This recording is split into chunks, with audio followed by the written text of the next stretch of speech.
Permettez-moi d'abord de rendre grâce à Allah subhanahu wa ta'ala et de m'incliner devant son prophète Mohammed alayhi salatu wa salam. Peuple sénégalais, peuple africain, l'heure est très grave, oui. Comme le disait notre cher président, son excellence, M. Macky Sall. Une crise sanitaire sans précédent aux conséquences terribles est en train de saper les fondements de nos États, nos jeunes États, je vais même dire.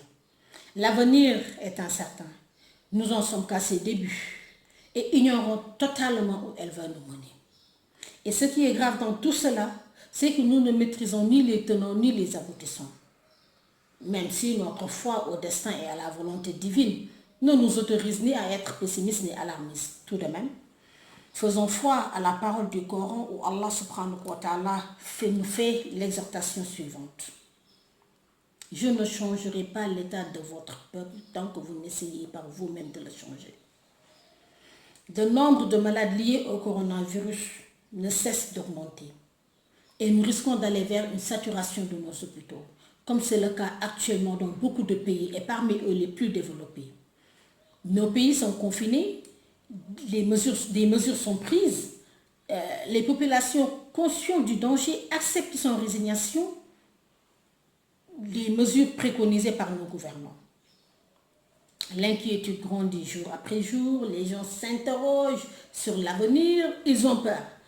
Mais dans ce contexte très particulier, mêlé d'angoisse et d'incertitude, une idée que je qualifierais de raciste et néocolonialiste, consistant à tester des vaccins en Afrique et avancer soi-disant par des sommités dans le domaine médical, nous ne l'accepterons pas, ni aujourd'hui, ni demain. L'idée de faire passer des Africains pour des cobayes est une idée criminogène. Effectuer des tests et des essais sur des Africains pour des labos occidentaux, nous vous disons niet. Quoi que ça nous coûte. Car cela est contraire à notre dignité et à notre sens de l'honneur. Chers occidentaux, sachez que vous avez devant vous une nation africaine. Sachez que vous avez devant vous de dignes fils d'Afrique. Sachez que vous avez devant vous de vaillants soldats prêts à mourir pour la terre africaine. Sachez que vous avez devant vous de nouveaux types d'Africains.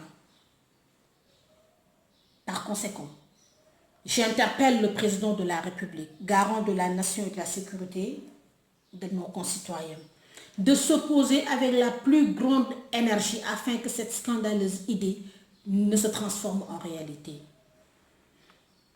Toute faiblesse, tout manquement aura des conséquences désastreuses, car le pacte qui lie les dirigeants et le peuple est assis sur le socle de la confiance.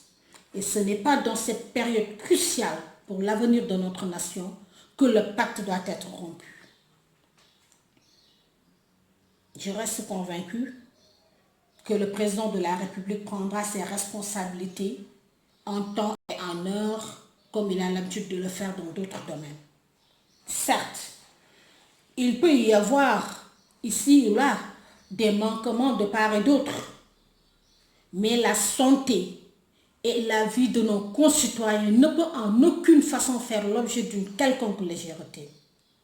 Puisqu'il est question de l'Afrique, le président de la République, son Excellence, M. Macky Sall, en collaboration avec ses homologues chefs d'État africains et même de par son initiative, doivent élaborer un plan de riposte pour faire face à cette honteuse idée et pour empêcher que cette honteuse idée ne puisse se concrétiser. Et je vais terminer par cette phrase. Peuple sénégalais, peuple africain, unis, nous vaincrons.